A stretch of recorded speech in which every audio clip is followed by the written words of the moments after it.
nós pudéssemos refletir no momento da cruz do Senhor Jesus Cristo ali, a sua morte, e entendermos como é que a visão que nós temos para com este momento. E eu gostaria de sinalizar alguns personagens que fizeram parte desta história e a forma como eles viram ao Senhor Jesus Cristo. Mateus capítulo número 27, a gente só estou fazendo menção ao capítulo, né, tem toda uma história que é colocada aí, e vai falar sobre a crucificação de Cristo, a partir do verso 33, e eu leio aqui rapidamente, né, fazendo alusão a esse texto. Chegando a um lugar chamado Gólgota, que significa lugar da caveira, deram-lhe de beber vinho com fel, mas ele, provando-o, não o quis beber. Depois de o crucificarem, repartiram entre si as suas vestes, tirando a sorte. E assentados ali, o guardavam. Por cima da sua cabeça puseram a escrita a sua acusação: este é Jesus, o rei dos judeus. Foram crucificados com ele 2 ladrões, um à sua direita, outro à esquerda. Os que iam passando blasfemavam dele, meneando a cabeça e dizendo: ó, tu que destróis o santuário, e em 3 dias o reedificas, salva-te a ti mesmo, se és filho de Deus, e desce da cruz. De igual modo, os principais do sacerdote, com os escribas, anciões, escarnecendo, diziam: salvou os outros, a si mesmo não pode salvar-se? É rei de Israel? Desça da cruz, e creremos nele. Confiou em Deus, pois venha livrá-lo agora, se de fato lhe quer bem, porque disse: sou filho de Deus. E os mesmos impropérios lhe diziam também os ladrões que haviam sido crucificados com eles. Situação extremamente delicada, né, irmãos? Situação realmente que para cada um de nós aqui, se a gente estivesse ali naquela cruz e falasse: rapaz, tu não é amiguinho de Deus? Se tu é Deus mesmo, desce daí. Eu acho que eu descia lá e a coisa ia ficar meio feia, né?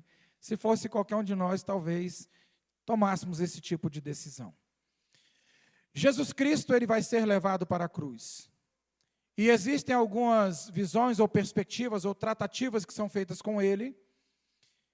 E como é que nós tratamos o Senhor Jesus? Se nós formos olhar pelos olhos de Pilatos, ele vai observar que ele era inocente, mas ele optou por não querer se envolver com aquela questão. Existem pessoas que olham para Jesus dentro da nossa geração, e a gente faz uma alusão a esses personagens, trazendo para a nossa visão. Existem muitas pessoas que olham para Jesus e dizem: Jesus é bom, Jesus realmente ele é um cara interessante, ele é realmente filho de Deus, mas eu quero dizer uma coisa, eu não estou muito interessado em me envolver com essas questões.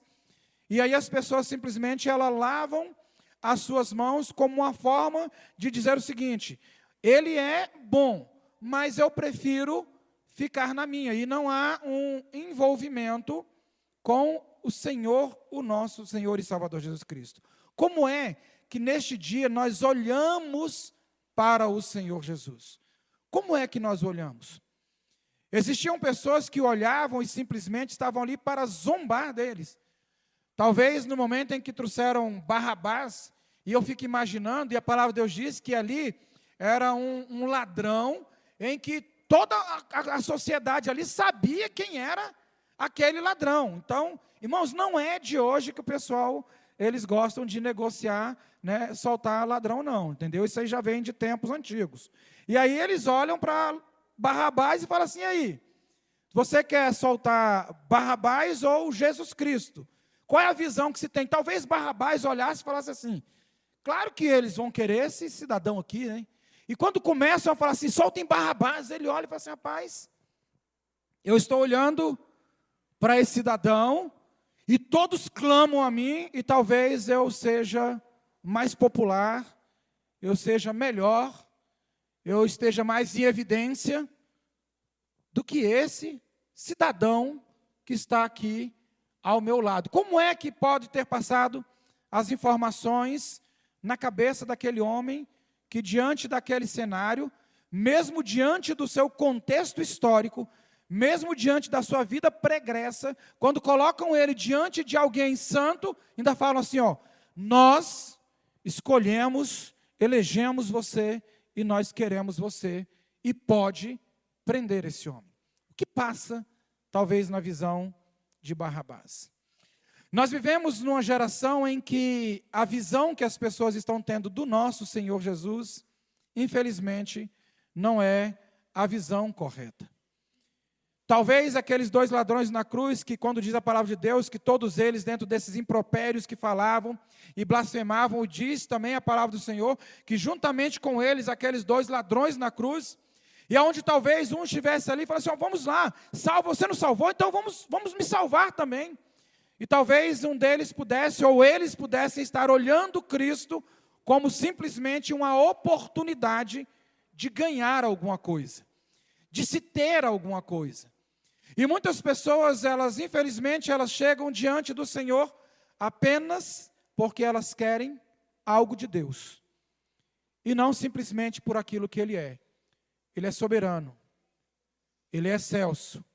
Ele é um Deus digno de toda honra e de toda glória. Ele é um Senhor e Ele é o nosso Deus em que todas as pessoas um dia irão entender e irão saber quem é o nosso Deus.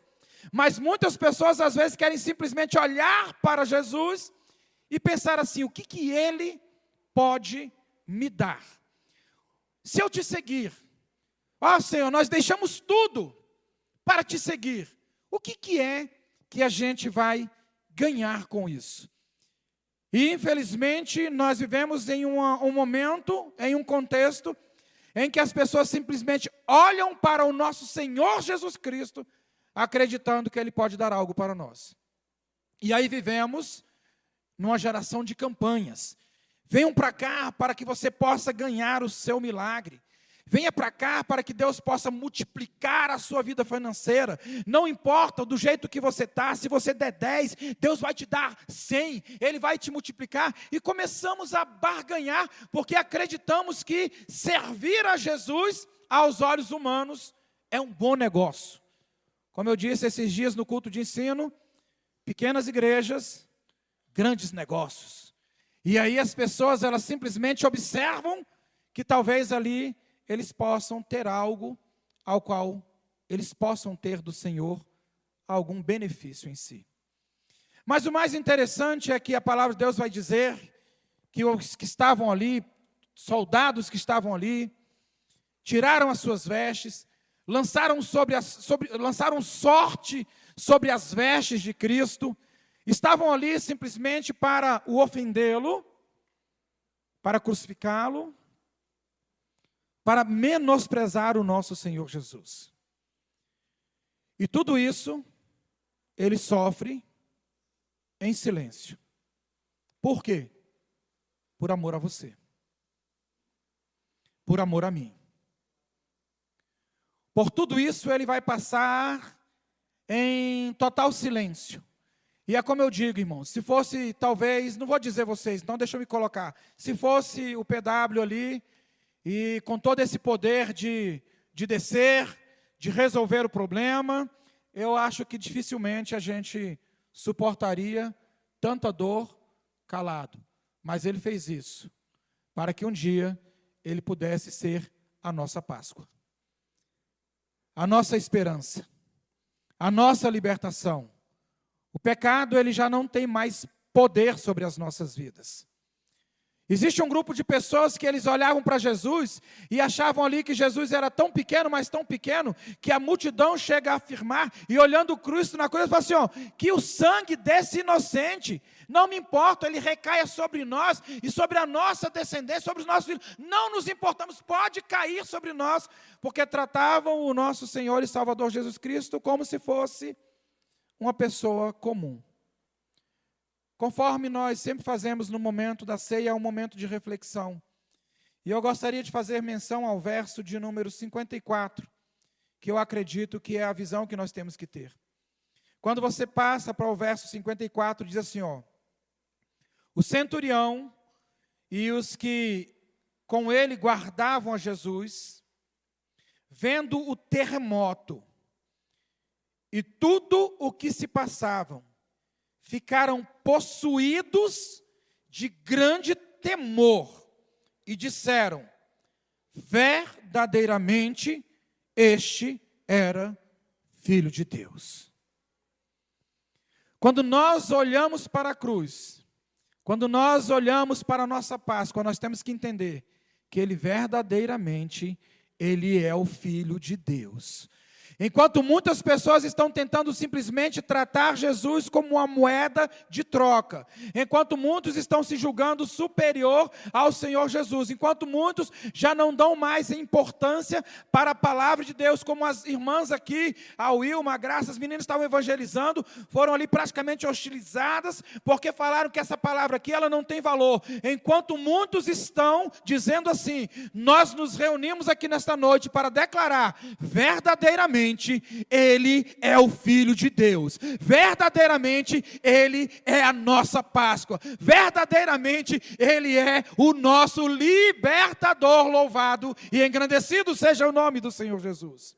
Então, quando nós olharmos para o nosso Deus, quando nós olharmos para o Senhor Jesus Cristo, nós não podemos olhar, irmão, simplesmente com esses olhos materiais. Nós precisamos compreender em nosso coração que se com a tua boca confessares e no teu coração creres que Ele é verdadeiramente o nosso Deus, então tu serás salvo em nome do Senhor Jesus. Se esperarmos de Jesus, irmãos, apenas nesta vida, que é o que muitas pessoas estão esperando, irmãos, viver é bom, viver é muito bom. Diante desse cenário, eu falo assim, irmãos, se a gente, se não quer ficar velho, aí tem que morrer cedo. Tem gente que não quer ficar velho, aí tem que morrer cedo. Viver é bom, é ou não é, irmãos? Viver é maravilhoso. Estar nesse mundo, irmãos, diante de todas as adversidades, diante de todas as dificuldades, diante de todos os problemas, mesmo assim nós gostamos de estar aqui. Nós gostamos de nos reunir, gostamos de estar em comunhão, gostamos de estar aqui com os irmãos, gostamos de estar em casa. É muito bom viver. Mas a palavra de Deus fala que se nós olharmos para o Senhor, se nós esperarmos dEle, somente nessa vida, nós somos as pessoas mais miseráveis que existem nessa terra. Então eu quero que você compreenda que Ele venceu a morte, você é vencedor. Eu quero que compreenda que Ele tem preparado um lugar para a tua vida, um lugar para a minha vida, que homem nenhum pode compreender aquilo que Ele preparou, e um dia nós estaremos com Ele. Assim como Ele é, nós o veremos, não haverá mais lágrima, não haverá mais tristeza, não haverá mais dor. É muita luta, é muita batalha. Todo dia, irmãos, é uma batalha, é uma luta. O tempo vai ficando remido, a gente já não tem tempo para mais nada. Você está fazendo 5, 6, 7 coisas ao mesmo tempo. Quando chega no final do dia, você fala assim, ainda tem muita coisa para fazer. Nós vivemos nesse mundo, o mundo competitivo. O mundo em realmente as pessoas se tornaram materialistas, mas nós nunca podemos perder de vista o nosso Senhor e Salvador Jesus Cristo. Quando nós olharmos para a cruz, nós temos que entender que verdadeiramente Ele é o Filho de Deus, aleluia. Não podemos olhar para Ele de uma outra forma, irmãos. Quando eu e você compreendermos isso de forma sincera, não de forma teórica, mas compreendermos isso de forma sincera, nós iremos entrar todos os dias nesta casa com um coração agradecido. Todos os dias nós iremos entrar nesta casa com um coração agradecido. Eu tenho certeza, e me perdoe se a minha certeza ela não for a realidade, mas cada um de nós aqui, irmãos, temos um testemunho de vida com Cristo. Cada um de nós aqui temos algo que Deus ou falou conosco, ou Deus nos revelou, ou Deus mudou uma situação. Cada um de nós temos histórias que são dimensionadas com o nosso Senhor e Salvador Jesus Cristo. Eu me lembro que o Magno, meu irmão, estava viajando um dia, eu era solteiro na época, pouco tempo atrás, pouquíssimo tempo, fiz 26 anos de casado, 27 anos de casado, vou fazer agora esse ano. Então assim, e eu me lembro que eu estava em casa na madrugada, eu acordei e falei assim, acordei minha mãe e falei assim, mãe, o Magno está passando algum perigo. De imediato o meu telefone tocou, ele tinha capotado o carro numa viagem. Deus falou comigo de imediato. Deus já tinha falado comigo. E ali a gente orou e o carro deu perda total, mas ele saiu ileso do carro. Sabe por quê, irmãos? Porque o nosso Deus, Ele é um Deus verdadeiro. A gente poderia testemunhar desse Deus aqui, você testemunhar desse Deus de várias maneiras, de várias formas. Aí esses mesmos cidadãos estavam assim, o centurião, Não era qualquer um, era uma autoridade. E os que com ele guardavam a Jesus, quando eles começam a ver esse terremoto, e tudo que se passavam, tudo que estava ao redor, eles conseguiram fazer uma leitura e falar assim, ó, esse verdadeiramente é filho de Deus. Eu e você temos que fazer uma leitura do momento em que nós estamos vivendo. Pastor Wellington, mas os momentos são difíceis. Se você tiver um conhecimento da palavra, você vai estar tranquilo, porque a palavra de Deus diz que esses momentos seriam momentos difíceis. Esses momentos seriam momentos de total luta, de grande apostasia. Quando Deus vai falar ali a respeito daquela parábola do juiz iníquo, e começa a falar ali a respeito daquela mulher que importunava aquele juiz, e de dia e de noite ela está lhe importunando, daqui a pouco ele atende o pedido dela, e no último versículo vai dizer assim, ó, porventura, quando o Filho do Homem voltar, será que encontrará fé na terra? É a pergunta que é feita diante daquilo ali, sabe por quê? Porque nós precisamos permanecer firme. Está difícil? Permaneça firme. Está complicado? Permaneça firme. Pastor Wellington, eu não estou vendo solução para mais nada. Permaneça firme, porque o teu Deus, Ele vai pelejar por você. O teu Deus, Ele é verdadeiro. Ele morreu, Ele ressuscitou. E nesta noite, nós celebramos a sua vitória em nome do Senhor Jesus.